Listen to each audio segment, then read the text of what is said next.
One of my favorite stories from the life of Jesus is when he is with his disciples and they come upon a group of people, and it says that Jesus saw that they were hurting and that they were broken, and he had compassion on them. And he saw them as being victims of sin. And then he looked at his disciples and he said, look at the fields that are white for harvest. Even though the harvest is big, the workers are few. Pray that God would send workers out into the field. And that's how I feel when I think about our state. Our state is leading the way in so many of the things that we don't want to lead the way in. Poverty, lack of education, child abuse, divorce, depression, suicide, the incidence of cancer, and all the things that indicate brokenness and all the things that indicate a problem. We are near the top of the list. And once you know where we live, and once you see how things really are, it really should bring us to the place where, like Jesus, our hearts are broken.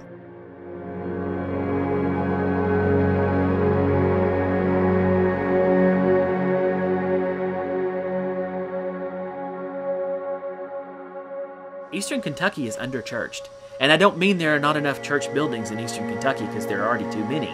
But I mean they are underchurched. They are under Jesus, at least. There is a drought of spiritual nourishment. A drought.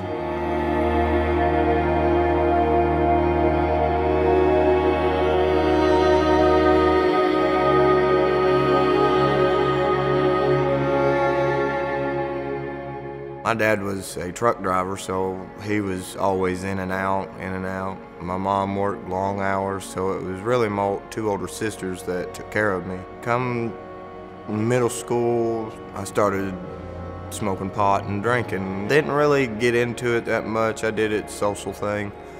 When I was little, with my mom and dad, we would go to church every Sunday. And as I got older, I started running with a different crowd, got in the wrong path. I met a guy that he abused me. I went through abuse. It took me down in a drug abusive relationship. Met Tammy. Me and Tammy worked together, and we were friends for a couple years. Then we got together, and the drug use became an everyday problem. We got pregnant with Jackson, our first little boy, in 2012. We were excited. We'd been married for 3 or 4 years, and we'd always had miscarriages. Our son Jackson was born. I held him, seen his eyes, heard him cry, the whole 9 yards. And then all of a sudden he started coughing. It went downhill. I kept telling myself in that operating room, or asking God, take me, leave him for her. Let her be happy. And he didn't. That was hard, but the hardest thing in my life that I've ever had to do is wake Tammy up and tell her your son is gone.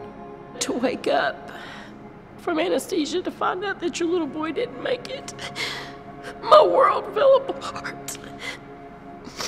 I couldn't understand, and I kept questioning God. Why are you doing this to me? After we buried Jackson, mine and James's marriage started falling apart. The drug use picked up big time. I got into more than just marijuana and drinking. I started getting into the harder drugs. It got to where we were spending more money on our habits than on our well-being. And we hit rock bottom.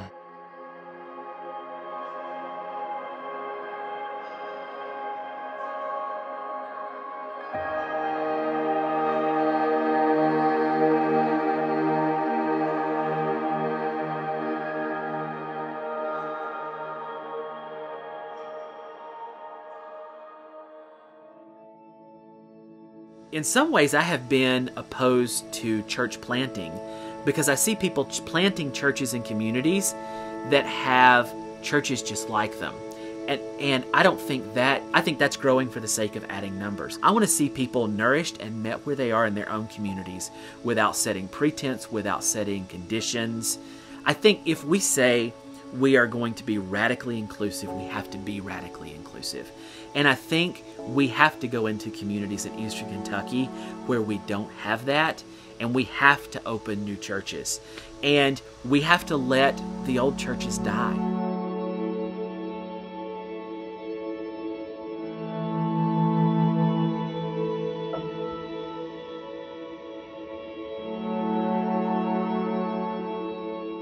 In those days, we were just so eager to do anything that we could to expand the kingdom and grow the church. And so we saw, 40, 50 people coming from Somerset, Pulaski County, and, we just thought, well, we've got to start a campus in Somerset and Pulaski County.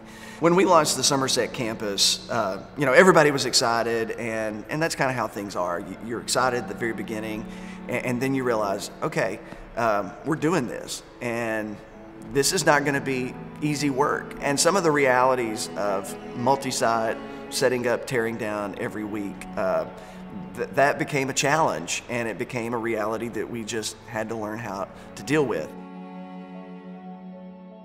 When we lost Jackson, we hit rock bottom and everything fell apart for us. We give up. We didn't want to try no more. We didn't want to hurt no more. So we set up doctor's appointment. The day that she decided to get a hysterectomy is the day we found out we were pregnant with Riley. It was a miracle because we didn't think we would ever have another child.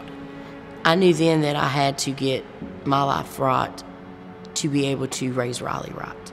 We get home that night, and I'll never forget it, and I was sitting straight across from Tammy, and I looked at her and said, I want a healthy child. I want a healthy family. I started going to church, not every Sunday, but most Sundays, but it just still wasn't home.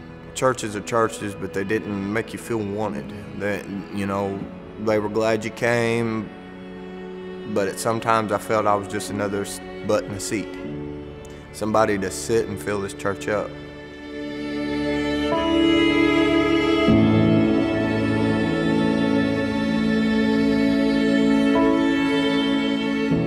Just over the last 2 years, we've seen consistent growth from week to week to week. We've seen 39 people baptized in the last 2 years in Somerset. We've gone from averaging around 150 to right now I think we're averaging 450 a week.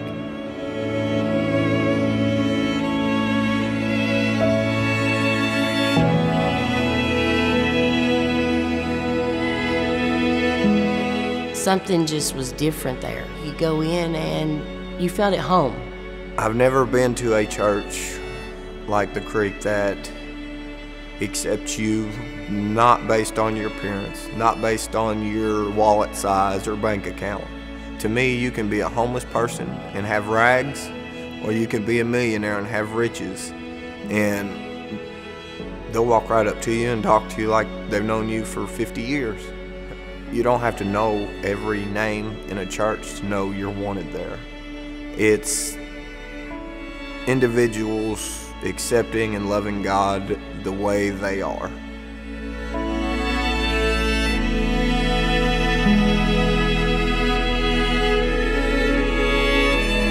My sister and I had not sat in church together for 13 years.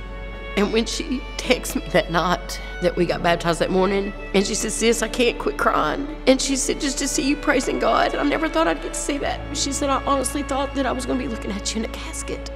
I've read the Bible more going to the Creek than I have my entire life. It's helping me grow with God, and it's really helping me and James grow together with Riley, to be able to look on her eyes and her to get up on Sunday mornings and say, "Mom, I want to go to church."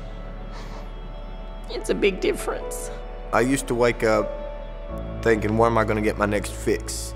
Who the next person am I going to take from? And now it's, thank you, Lord, for letting me wake up another day.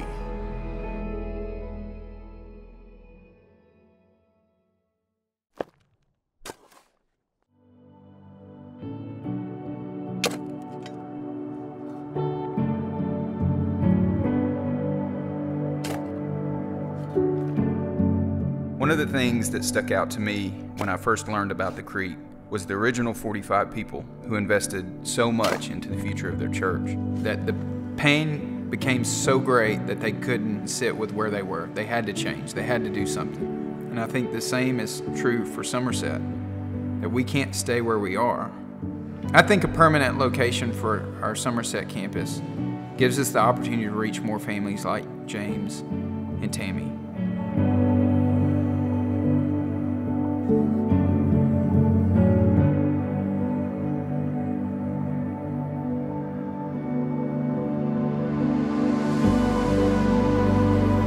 state is struggling. There's 4 million people, half of which have no faith affiliation. That's 2 million people.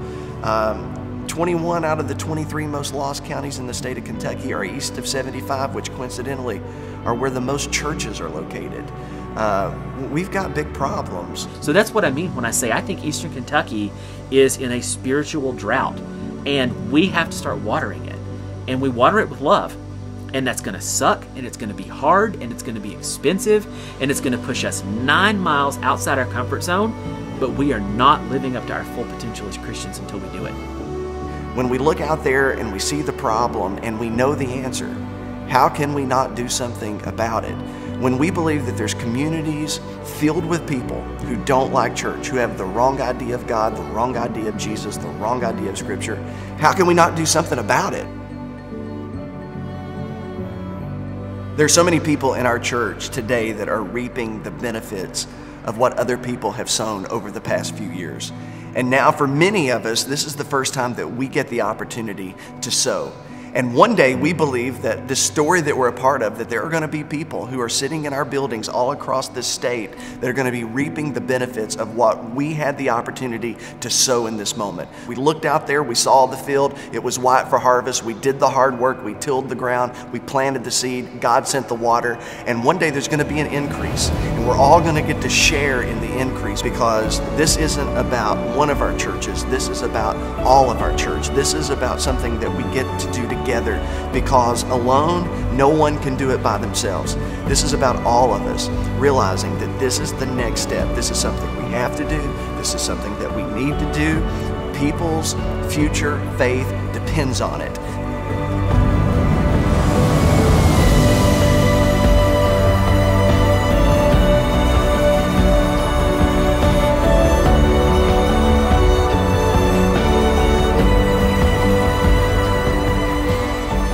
That every person should just stop and think about their friends, their family. I think they ought to think about their sons or daughter, or maybe their future sons or daughters. I think they ought to think about their nephew or their nieces. I think they ought to think about the guy they work for, or the guys or the ladies that work for them.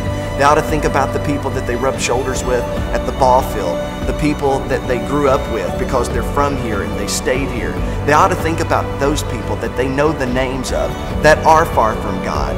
And that's why they should be involved. That's the reason they should step up. That's the reason that they should put a seed in the ground, because they are praying that part of that increase, part of that reward that's going to come as a result, may very well be the people in their family, in their circle that they call friend, that God chooses to change their life as a result of what the Creek Church is doing.